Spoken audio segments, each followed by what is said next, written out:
The Palace of Versailles, beautiful, awe-inspiring, yet filled with shadows and secrets, a place where power and passion intertwined, where a king ruled not just the country, but the hearts of the most powerful women in France.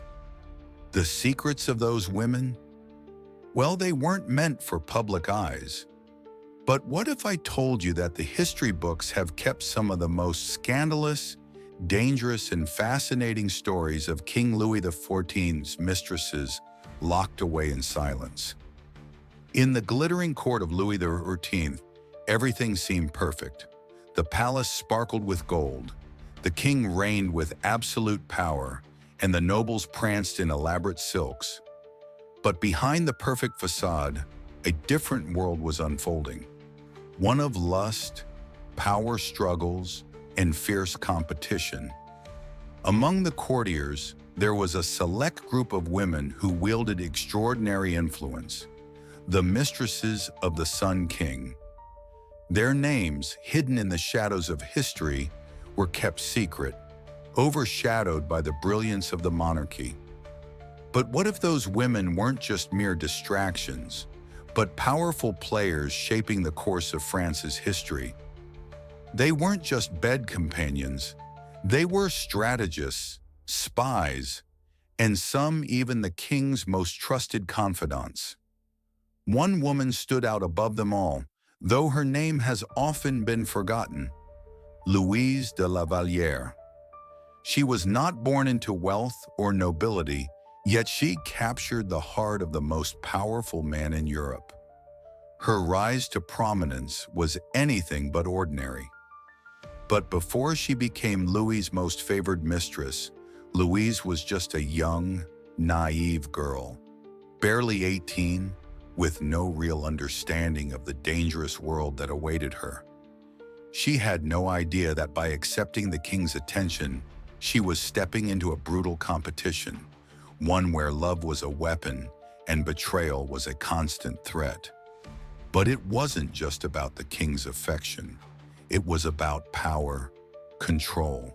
The very future of France rested on the shoulders of these women, and they would stop at nothing to stay at the top. In the quiet halls of Versailles, beneath the opulent chandeliers and delicate tapestries, whispers traveled fast. Who was truly in control? The king or the women who had his ear? And as each woman vied for his attention, they became part of a larger game, one that could lead to fame, riches, or the ruin of a lifetime. Would you like to know what happened next?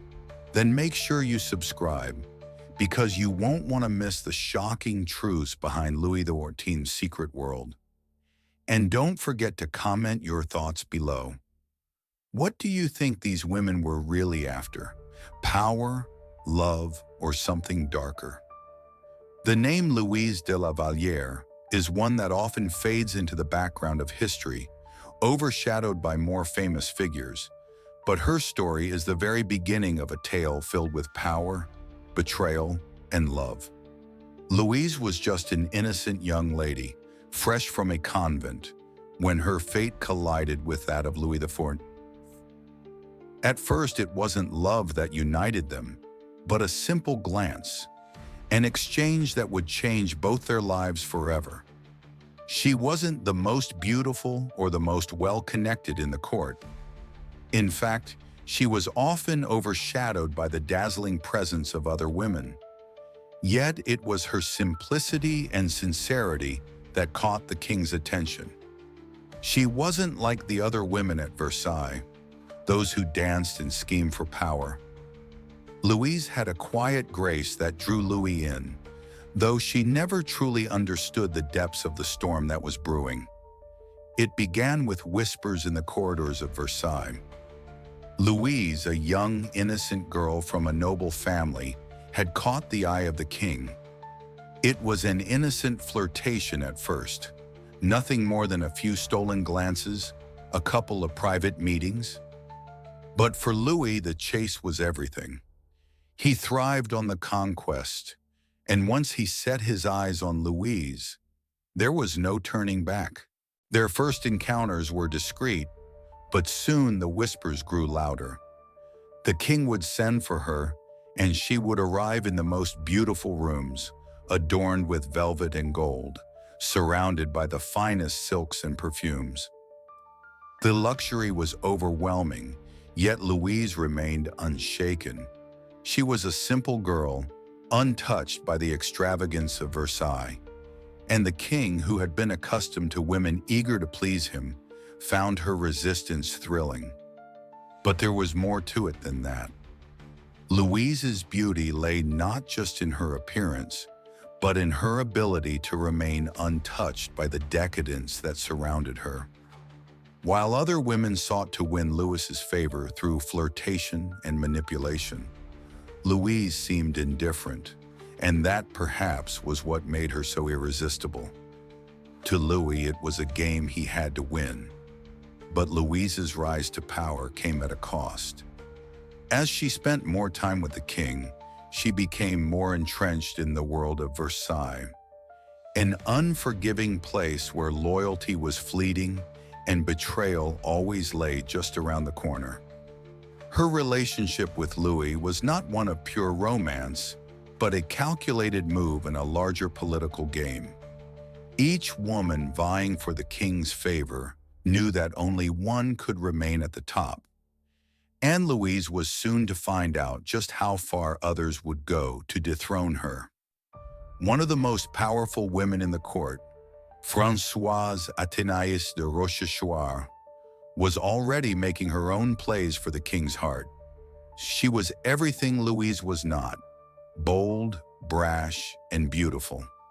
Her family had long been entwined in the power structures of France, and Françoise knew how to navigate the intricacies of court politics with ruthless efficiency.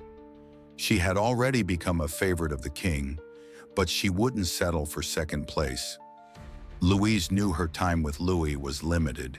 She could feel it in the air, in the way the other women in the court looked at her, in the way they whispered behind her back. Françoise had already started to make her move, and soon Louise would find herself not only fighting for the king's affection, but for her very survival at court. But as the battle for Louis's heart deepened, it became clear. No one at Versailles was safe from the whispers, the lies, and the manipulation that flourished in the shadows. In this game, it wasn't love that mattered. It was power, control, and the desire to stay on top. And as Louise struggled to hold on to the king, she would discover just how dangerous Versailles could be for a woman who thought she had everything to lose. Want to know how Louise's rise and fall played out? Make sure to subscribe and leave a comment below about what you think will happen next. Could Louise hold on to her power, or was she doomed from the start?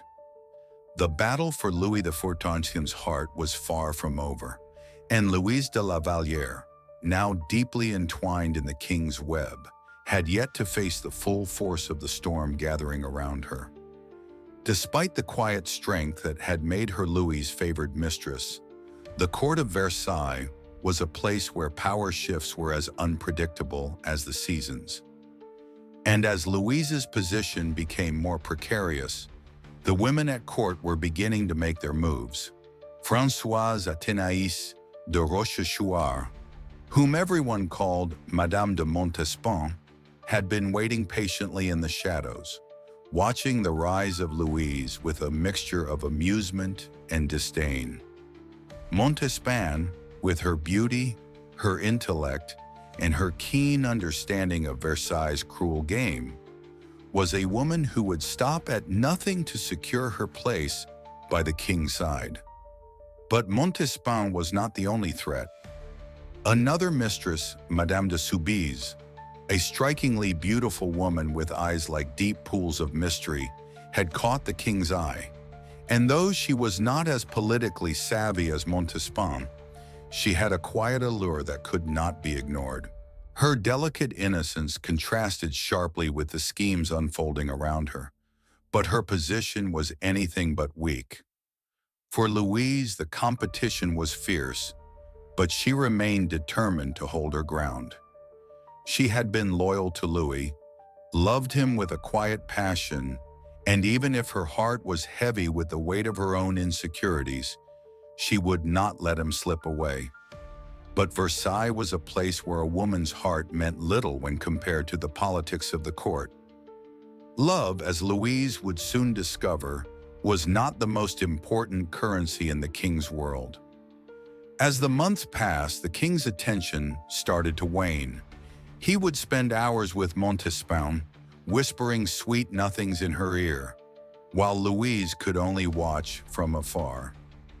The coldness between them began to grow, and what had once felt like an invincible bond now seemed fragile, like glass ready to shatter. One fateful evening, after an extravagant ball at Versailles, Louise found herself alone in her chambers, staring into the mirror. She saw her reflection, pale and tired from the pressures of court life. There was no escaping the truth. She was losing her place by the king's side, and she could feel the weight of it crushing her heart. It was in that moment of vulnerability that Françoise Athénaïs made her move. Montespan, ever calculating, knew that her time had come. She had played the waiting game, and now, with Louis growing more distant from Louise, she moved swiftly. That night, in a lavishly decorated salon, the king and Montespan shared a private moment, the bond between them solidifying. Montespan's triumph was almost certain now, but Louise refused to give up without a fight.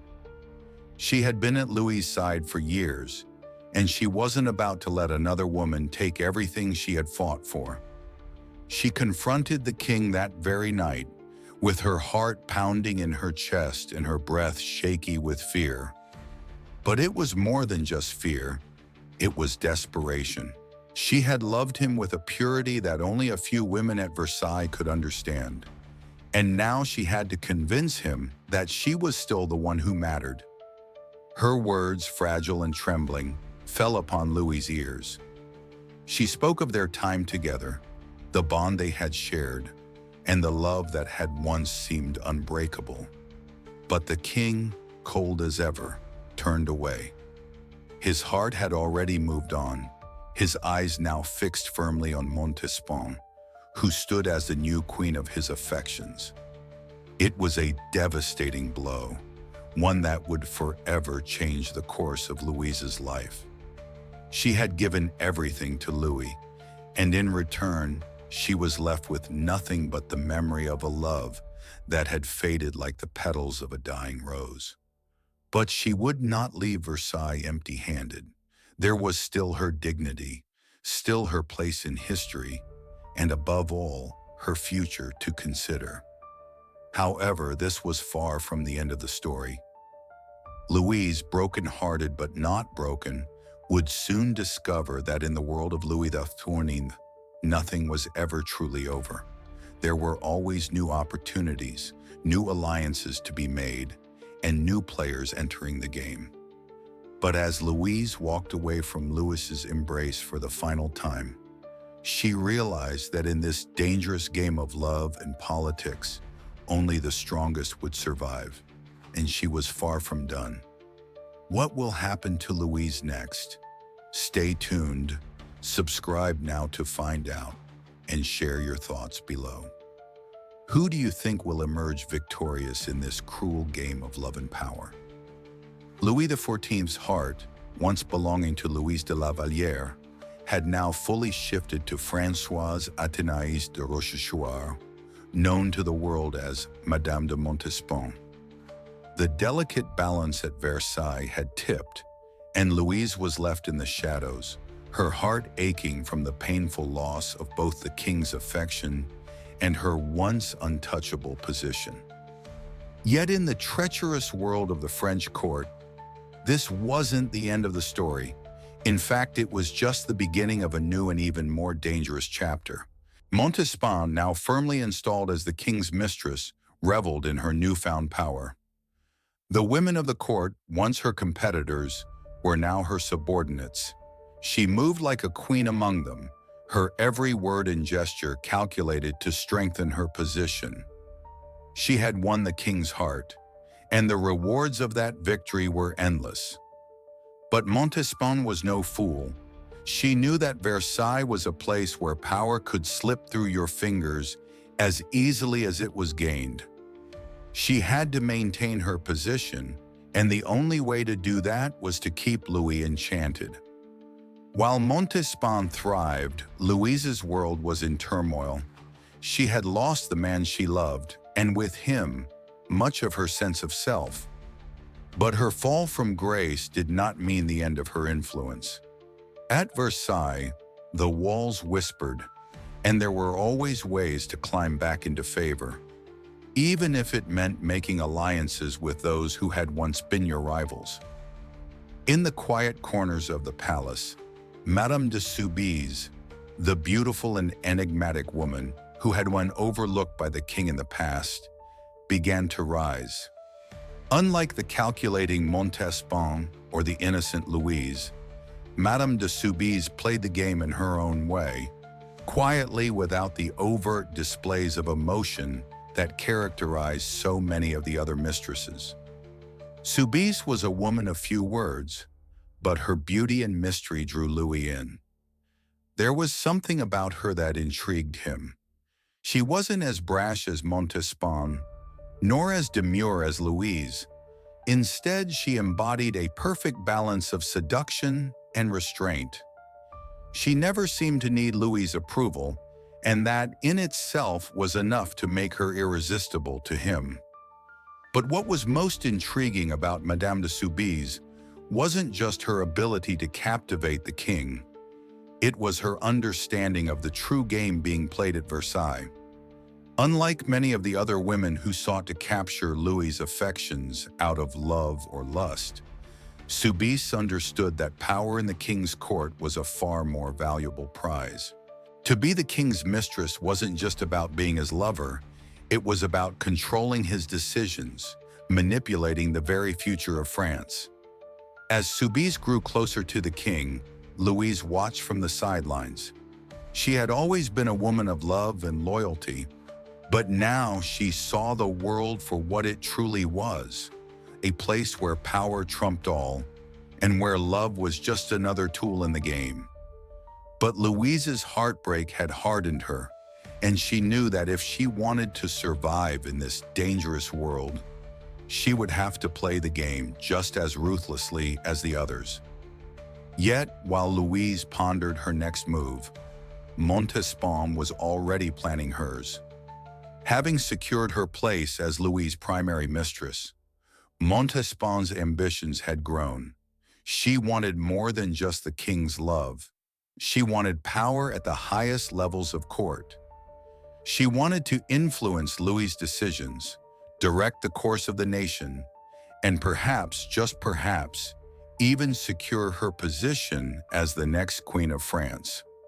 But there was a catch. Montespan was not the only woman who wanted to control Louis. There was always a game of rivalry, even within the circles of favor. Montespan's strength lay in her ability to dominate the king's attention, but Soubise was slowly gaining ground. Behind her quiet demeanor was a woman who understood that loyalty was fleeting in Versailles, and that alliances, not love, were the true currency. As tensions mounted, Louise found herself at a crossroads. She could no longer play the role of the heartbroken lover. To stay at Versailles, she needed to become more than just a mistress. She needed to become a political player in her own right. The game was changing, and it was time for Louise to evolve. She would not let Montespan or Soubise take everything from her without a fight. In fact, she was about to become a far more dangerous force in the palace than anyone could have imagined. But how far was Louise willing to go to reclaim her place? Would she manipulate the king as the others had? Or was there another darker path she might follow? Subscribe now because you won't want to miss the next shocking twist in the story of Louis XIV's mistresses. What will Louise do next? And who will ultimately hold the true power in Versailles? Leave a comment below with your thoughts on who you think is the most dangerous woman in the court. The grand halls of Versailles continued to echo with the sounds of power plays and whispered conspiracies. In the midst of all this, Louise de La Vallière found herself reshaping her fate. She had been a lover, a confidant, and a pawn in the game of power at Versailles. But now she would no longer remain a passive figure in the king's court. Her days of heartbreak and submission were over. Louise had seen how others manipulated Louis's affections, and now she was determined to carve out a place for herself, not just as a mistress, but as a force to be reckoned with.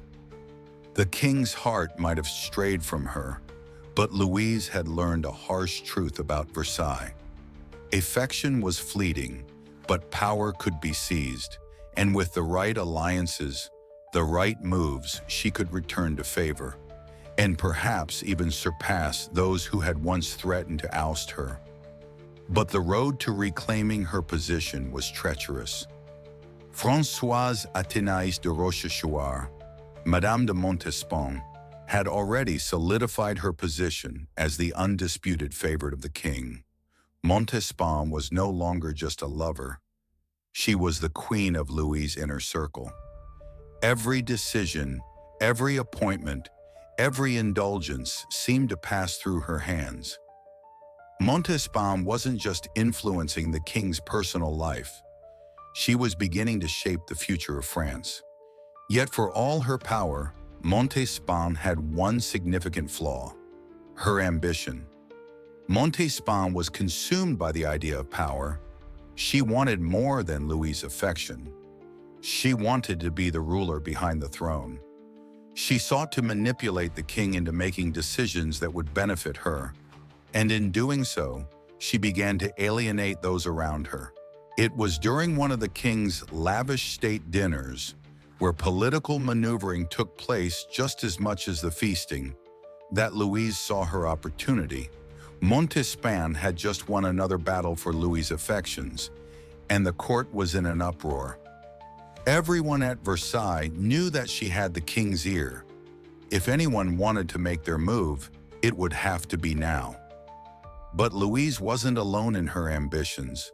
Madame de Soubise, the quiet, enigmatic beauty who had slowly been gaining Louis's attention, had no intention of letting Montespan monopolize the king's favor for long.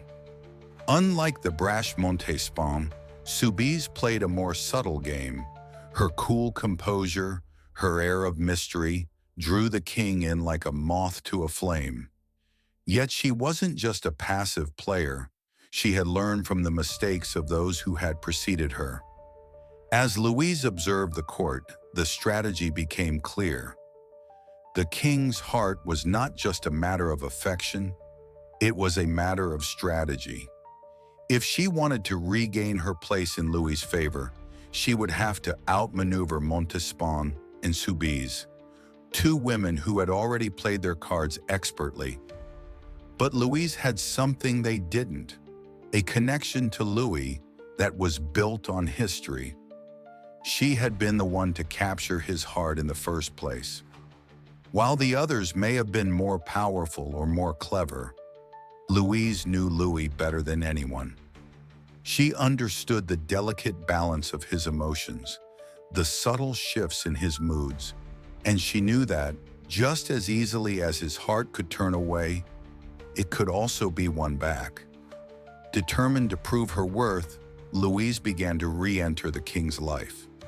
She started with small gestures, intimate conversations, shared memories, and moments that reminded Louis of their past. At first, the king was distant, his affections fully devoted to Montespan. But Louise wasn't there to fight for his love alone. She was there to remind him of the power of their past connection, of the quiet devotion she had shown him when no one else would. It wasn't long before the tides began to shift. Louis, ever the passionate man, began to seek her company once more. But this time, there was something different about their relationship. The love between them had cooled, but it had not disappeared. There was a new understanding between them, one rooted not in naive infatuation, but in the reality of power and survival at Versailles. However, as Louise and Louis rekindled their old connection, Montespan and Soubise were not idle. Montespan, realizing that her hold on the king was no longer as secure as it had been, became increasingly paranoid. She lashed out at anyone who threatened her position, using her political influence to ensure that no one else would rise to challenge her. Her jealousy and ambition were her greatest strengths and her most dangerous weaknesses. As tensions mounted at court, it became clear that a power struggle was brewing. Montespan, once the undisputed favorite, was no longer invulnerable. Louise had made her move, and Soubise, with her calculated charm and growing influence, was poised to play a pivotal role in the coming battle. But no one at Versailles could have predicted how this dangerous game would unfold. In the end, it wasn't just love or politics that would determine who would reign supreme.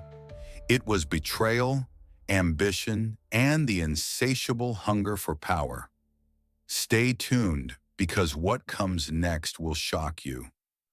Who will claim the throne beside Louis XIV? Will Louise's quiet rise to power be enough to topple Montespan? Or will another woman emerge victorious? Don't forget to subscribe and leave your thoughts below. Who do you think will hold the real power at Versailles? The political game at Versailles had reached a boiling point. The delicate web of love, ambition, and betrayal that bound the lives of Louis XIV and his mistresses had become a battlefield, and no one was safe from the fallout. Louise de La Vallière had begun her quiet resurgence, but she was not the only one playing the game. Françoise Athénaïs de Rochechouart, Madame de Montespan, who had once seemed invincible, now found herself facing the full force of the court's shifting allegiances. For all her beauty, ambition, and intellect, Montespan had underestimated one crucial element: the ever-changing nature of Louis's affections. In the days following Louise's subtle re-entry into the king's life, the tension at court had reached its peak. Montespan, once Louis's most trusted confidant and lover, began to notice subtle changes in his behavior. He seemed more distant, less enthralled by her usual charms. Instead, his gaze lingered on Louise more often than it had in years. But it wasn't just Louise who was becoming a serious threat to Montespan's reign. Madame de Soubise, the mysterious beauty who had charmed her way into Louis's orbit, was now the king's closest confidant. Soubise was not as brash or loud as Montespan, but her quiet elegance and calculated movements had earned her Louis's trust. She had learned to manipulate the courtiers around her, and more importantly, had learned how to influence Louis in ways that Montespan couldn't even fathom. Montespan, ever the strategist, realized that she needed to act quickly. Her position was no longer secure. The king had grown bored of her. His affections were drifting toward other women, and as the battle for his heart intensified, so did the stakes. She had no intention of going down without a fight. Her first move was to solidify her political alliances. Montespan, with her vast influence in the court, began to sway key officials and nobles to her side, using her beauty and cunning to manipulate them. She had always known that power was more than just affection. It was about control over those around you. She worked tirelessly, pulling strings behind the scenes, preparing for a final confrontation with Louise and Soubise. But her efforts came at a cost. Montespan's obsession with power had led her to neglect her most loyal allies. Louise, having learned from her own downfall, was no longer the naive woman she had once been. She had witnessed Montespan's manipulative tactics firsthand and was prepared to face her rival head-on. And as Montespan's grip on Louis began to slip, Louise made her move. It was during one of the king's private meetings with his advisors that the true extent of the rivalry between the women came to light. Montespan, furious over Louise's re-entry into Louis's life, used her political power to push for an official appointment for herself, one that would secure her dominance over the king's affairs. But Louis, no longer as enamored with her as he had once been, turned his attention to Soubise, who had remained calm and composed throughout the turmoil. As Louis turned to Soubise for advice, Montespan's worst fears were realized. The king, who had once been utterly captivated by her, now seemed indifferent to her advances. It was as though the years of manipulation and affection had finally worn thin. The king's favor, once a symbol of Montespan's control, was now a hollow prize. In her desperation, Montespan made a fatal miscalculation. She pushed the king too hard, using her influence to demand that he grant her even greater power in the court, hoping that, by doing so, she could regain her standing. But Louis, weary of her incessant demands, finally turned on her. The king, in a rare moment of anger, publicly humiliated Montespan, stripping her of much of her influence and banishing her from his private chambers. Montespan's fall from grace was swift and brutal.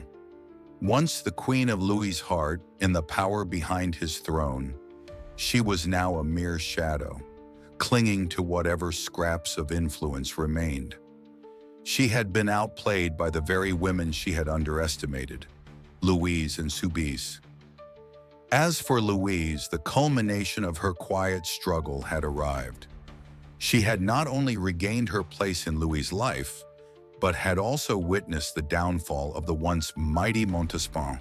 But Louise knew that the game was far from over. The king's affection was fickle, and power in Versailles was a dangerous, volatile thing. She had regained his favor, but there were always new players entering the court, ready to challenge her position. Louise had learned the hard way that in Versailles, survival depended on more than just love. It was about politics, alliances, and knowing when to strike. And as she stood beside Louis once again, she realized that the real battle was just beginning. The king's heart was no longer an innocent prize to be won. It had become a symbol of dominance, of power that no woman in Versailles could take for granted. Who would ultimately hold the king's favor? Would Louise be able to keep her hard-won position, or would a new rival rise to challenge her once again? Stay tuned, because the story isn't over yet. Who will ultimately control the Sun King's heart in the future of France? Don't forget to subscribe and leave a comment. Who do you think is the most dangerous player at Versailles right now? The stage at Versailles was set for a final, thrilling act. The fate of Louis XIV's heart and the immense power it carried was now more precarious than ever. Louise de La Vallière, having navigated the treacherous waters of court life, had managed to reclaim her place beside the king, but in doing so, she had entered a world more dangerous than ever before. For the women of Versailles, the game of love was no longer just a matter of passion. It was one of life and death, of survival in a court where betrayal was commonplace. But even as Louise stood at the pinnacle of her hard-won return to power, she was not blind to the fragility of her position. The whispers of court had never ceased, and behind every smile was a calculated move, a strategy to claim dominance over the king's affections. Madame de Soubise, once the quiet, enigmatic beauty, had gained enough ground to challenge not only Montespan's former dominance, but also Louise's. The rivalry between the two women, both once vulnerable and now both resolute, had reached its boiling point. Louis XIV, the Sun King, remained a distant figure in the storm of emotions that raged around him. His once innocent affections, once tied to love and passion, had become tools of power, control, and manipulation. His heart, like his reign, was now a fortress, surrounded by the women who sought to enter, to rule, to dominate. But none of them, not even Louise, had ever truly held the key. As the years passed, it became clear that the final chapter in this intricate drama would not be written by the women alone. It would be Louis himself who would decide who would hold the throne beside him, not just in his bed, but in his court. It would be his actions, his heart, and his politics that would dictate the future of Versailles. In a final, fateful moment, Louis summoned the three most powerful women in his life to his chambers. Louise, Madame de Soubise, and Françoise Athénaïs de Rochechouart, the women who had shaped his reign, each in her own way, would now stand before him. The air was thick with anticipation as the whispers of the court reached their crescendo. Louise, composed but deeply aware of the stakes, entered the room first. Her heart, which had once been so full of love for Louis, now beat with a mixture of resolve and uncertainty. She knew that the game had changed, that love alone would not determine the victor. She had survived, but how much longer could she hold the throne beside him? Next came Soubise. Her quiet charm, her calculated moves, had brought her to this moment of power. She had learned the intricacies of court life, the subtle art of influence, and now she stood before the king, poised to claim what she had long desired. But she, too, understood that this moment would not last forever. She had to act now, or risk losing everything. And finally, Montespan. Her fall from grace had been swift, but it had not been without consequences. The once mighty mistress, now broken and bitter, entered the room last. Her eyes, once filled with ambition, now burned with a quiet rage. She had played the game for years, manipulating and controlling, but in the end, she had been betrayed by the very power she had sought to control. Still, she was a force to be reckoned with, and she had no intention of leaving the game quietly. Louis XIV watched them all, his eyes calculating, his expression unreadable. He had always been a master of manipulation, a king who could bend anyone to his will. But now, as he looked at the three women who had fought for his heart and his throne, he realized something. No matter who won, it was he who had truly held the power all along. After a long silence, Louis finally spoke. His voice was calm, but there was an edge to it that none of the women had expected. "I have had enough of these games," he said. "You have all played your parts, and each of you has been useful to me in different ways. But now, I must make my decision." The three women stood frozen, waiting for the king's verdict, and as he continued, the weight of his words fell upon them. "I shall keep you all at Versailles, but none of you shall hold the power you once had. Each of you will have your place, but none shall be queen of my heart." With those words, Louis XIV shattered the dreams of the women who had fought so fiercely for his affection.